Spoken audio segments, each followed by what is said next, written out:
چار چیزوں کو قرار نہیں، آفتاب و مہتاب اور عاشق و باد کو۔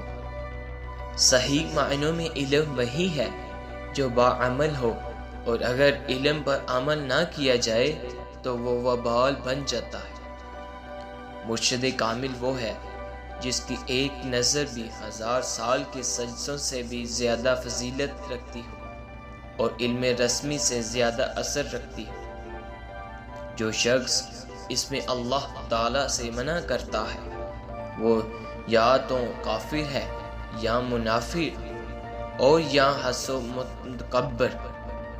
علم ایک روشن راستہ جبکہ وسیلہ مرشد ہے۔ نفس 4 چیزوں سے ہلاک ہو جاتا ہے: خاموش کا خنجر، بھوک کی تلوار، لوگوں کے مجمع سے الگ تھلگ اور تنہا رہنا، کم سونا۔ فقیری مانند موج دریا اللہ تعالیٰ کی رحمت اور مہربانی ہے۔ جس کا دل غنی ہو جائے پھر اسے دنیا کے مال و دولت سے کوئی سروکار نہیں ہوتا۔ علماء کی آنکھ نعمت دنیا اور اس کی لذتوں پر رہتی ہے، جبکہ فقیر کی آنکھ خوف خدا اور قیامت سے لرزتی ہے۔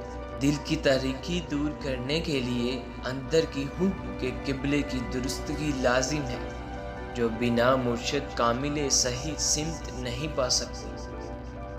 کھانا اور سونا عشق کے مرتبے سے انسان کو دور لے جاتے ہیں، اس لیے اس سے اجتناب ہی منزل عشق کی انتہا تک لے جانے کا باعث ہے۔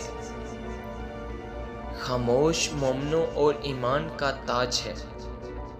خاموشی عبادت کی کنجی، جنت کا مکان ہے۔ اللہ تعالیٰ کی رحمت شیطان سے بچنے کا قلعہ ہے۔ خیر البشر کی سنت دوزخ سے بچنے کا ذریعہ ہے۔ قرب رب اور غرق توحید ہے۔